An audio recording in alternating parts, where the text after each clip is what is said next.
I read a lot of materials from various media outlets, the Financial Times, the Washington Post, and others. I've learned to separate the main points and focus on the essence. Yesterday's Financial Times article was written by an analyst, but I don't remember his name, but it doesn't matter. In my opinion, he says the right thing.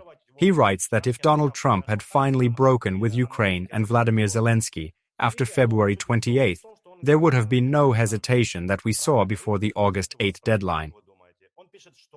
Если бы после 28 февраля Трамп окончательно поссорился бы с Украиной и с Зеленским, и не было бы этих качелей, что вот мы знаем, да, до 8 августа, вот дедлайн. If Putin remains inactive, sanctions and increased duties will follow, reigniting calls to exchange territories. These shifts harm Ukraine, its partners, and supporting nations, the analyst concludes.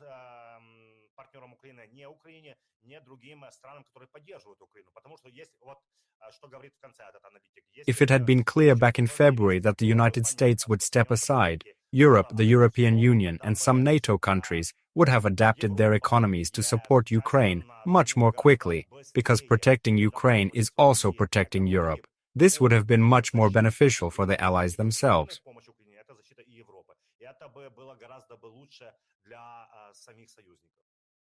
Donald Trump will never step away from Ukraine and global leadership.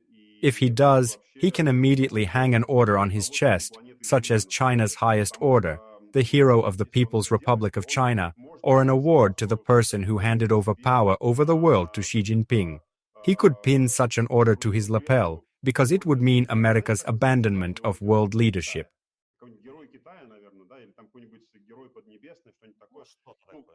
Да, или там тому, кто передал власть над миром, значит, Си Цзиньпину. Такой вот, значит, орден надо ему себе там продырявить, значит, лацкан и повесить, потому что, это будет означать, что Америка отказывается от мирового лидерства.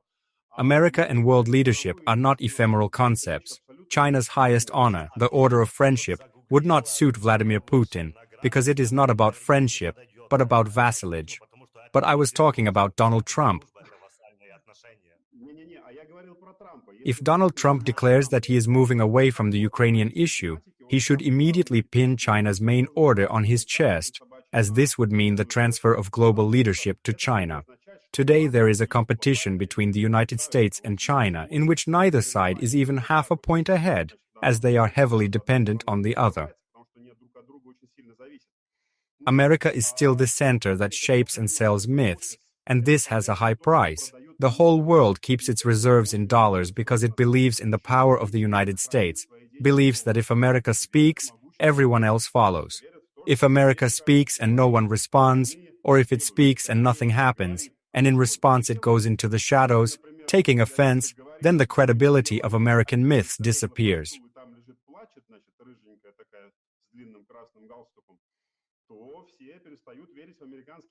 America is beginning to collapse. Similar processes have already occurred in the country when faith in the stability of the American banking and mortgage systems disappeared. This caused a serious crisis, creating large-scale turbulence. At that time, the US was in a state of turmoil, but managed to cautiously get out of the situation, as the myth of stability cannot be destroyed.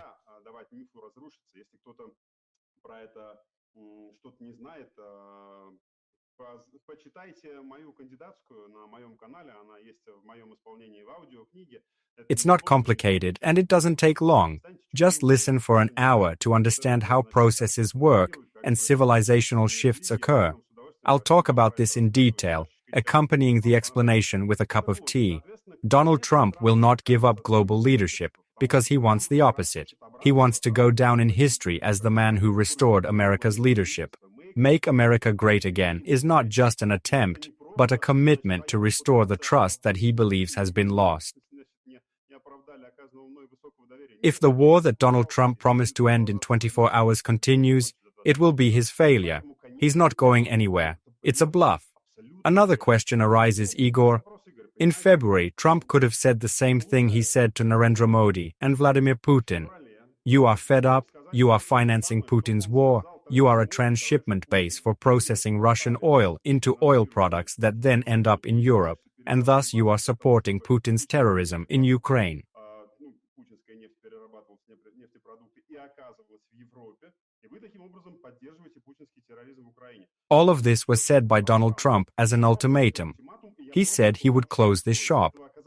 This was enough for Vladimir Putin to respond to the ultimatum by coming to Alaska, to Washington, demonstrating obedience, looking into his eyes, and promising to do whatever he was told, including meeting with the president of a country he had previously called illegitimate and accused of bad habits. All this could have been done 6 months ago. The question arises, why didn't he do it then? And the answer turns out to be unpleasant. Perhaps something warmed his heart, or maybe his pocket. This is the problem. How contacts will develop further is an open question. There was the Istanbul level, but it is obvious that Vladimir Putin is delaying the process. Dmitry Medvedev wrote directly on social media that negotiations are needed to continue the war. Donald Trump continues to turn a blind eye and come up with excuses why the Kremlin is not compromising. For the 7th month now, the negotiations have been going on, as if Trump is ending the war, but the Kremlin's progress is 0.01. Уже 7-й месяц идут якобы переговоры, якобы Трамп оканчивает эту войну, а сдвигов со стороны Кремля, 0,0. This is all going to happen. Negotiations led by Vladimir Medinsky are probably a thing of the past. Contacts in Moscow mentioned the names of Kirill Dmitriev and Dmitry Kazak. There are many questions about both of them. The Kremlin has figures of different levels: first rate, second rate, and third rate. The latter are those who do not like the war, but do not strongly protest it either.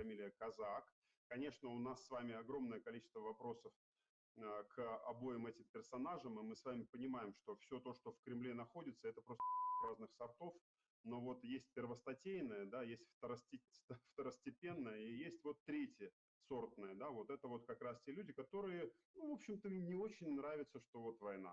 Война нет, это хорошо, но не очень хорошо. That's what they say about her. I have known Dmitry Kazak personally for about 20 years. We sat together at meetings when he was chairman of the board of directors of the Federal Fund for Assistance to the Development of Housing and Communal Services, and I was director of one of its divisions. I understand his way of thinking very well. If he is tasked with discussing the possibility of a peaceful settlement, he will be up to the task, as he initially opposed the hot phase of the war. Yes, Dmitry Kazak was pushing through the Minsk agreements, misleading the Ukrainian side and deceiving Ukraine on behalf of Vladimir Putin, using pseudo-diplomatic methods. However, the events that began on February 22nd and moved into an active phase on February 24th, 2022, caused him to have doubts. If he is sent to negotiate, it will create a serious entourage. The level of Deputy Chief of Staff is significant, in fact, Deputy Prime Ministerial status, and in terms of proximity to Putin, it is even higher. There are no intermediaries between him and Putin, and he has direct access to the cabinet, while the Deputy Prime Minister can see Putin only in passing. There will be talks. The war on Putin's part will continue, but its intensity will probably gradually decrease, although not to zero.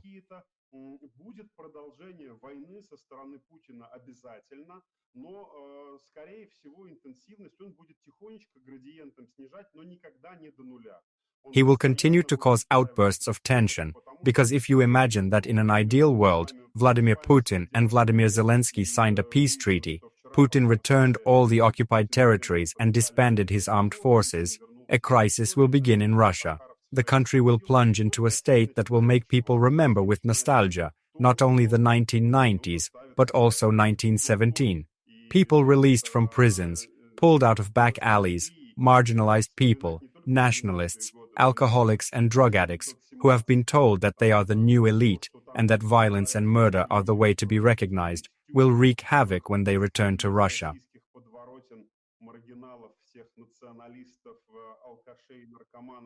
И сказали, что они новая элита, и сказали им, что насилие и убийство – это самый простой путь для того, чтобы пробиться в звезды, эти люди, вернувшись в Россию, конечно, там устроят Кузькину мать. Vladimir Putin probably understands the consequences, so he will keep these people on the front lines. Continuing the war in a format similar to the period from 2014 to 2022, allows him to maintain internal control and keep the country in austerity, while continuing the systematic violence against his own citizens, who have already been reduced to the status of concentration camp inmates.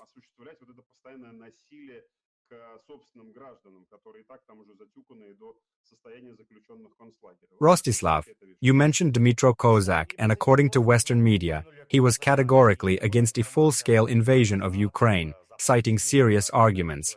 After that, he lost some of his influence. Whether he has it now is an open question. Do you have sources in the Kremlin?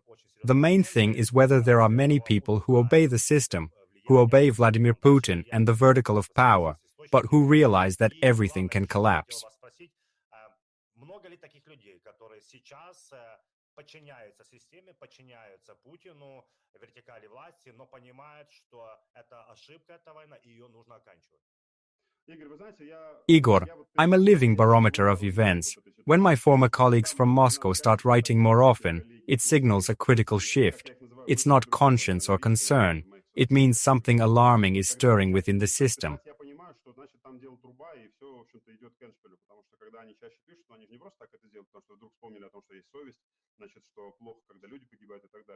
They do this because they are pragmatic people. Everything is recorded, both in my file and in theirs, and someday the moment of trial will come.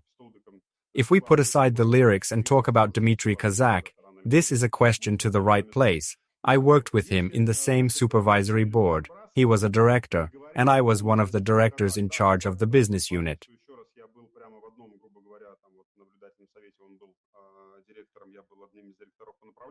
I worked with Dmitry Kozak. I know what he was doing. He was responsible for bringing Russia closer to the Western world, pushing for changes in Russian legislation to make it comply with European Union standards. The moratorium on the death penalty was his initiative. He believed that Russia should become part of the European Union mentally, culturally, and politically. This, in his opinion, would eliminate geopolitical risks that were perceived differently at the time and were addressed by other methods.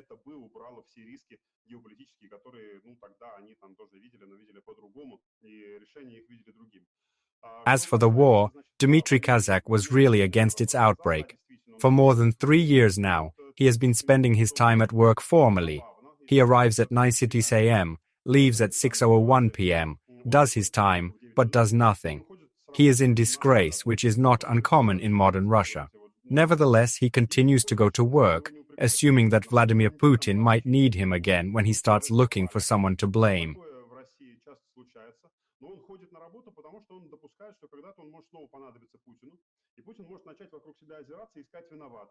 Who got me into this adventure?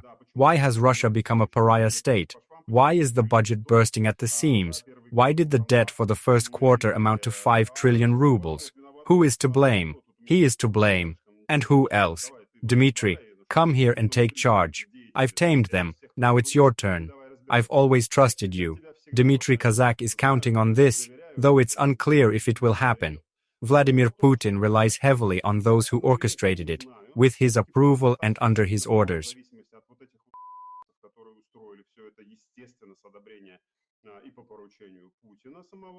I can hardly imagine that Vladimir Putin has suspended Sergei Kirienko, Yuri Kovalchuk, and others who supported the war. Most likely not. However, the possibility of raising the status of those who oppose the war and sending them to negotiations is clearly visible and has already been confirmed. I said on our broadcasts that, according to my information, Kirill Dmitriev, then a little-known director of a state corporation, would become Putin's special representative for negotiations with the United States. At the time, it was surprising, but after a while he actually took the position.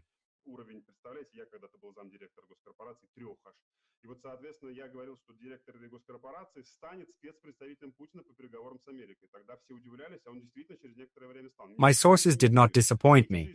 The same sources say that either Kirill Dmitriev or Dmitry Kozak or both will take an active part in the upcoming talks. This is a positive signal, as it means that a sluggishly anti-war line is gradually emerging in Russia, existing for pragmatic reasons rather than moral convictions. This line is beginning to outpace those who favor continuing the war to the end, including aggression against Europe and the United States. This gives hope for a decrease in the intensity of hostilities.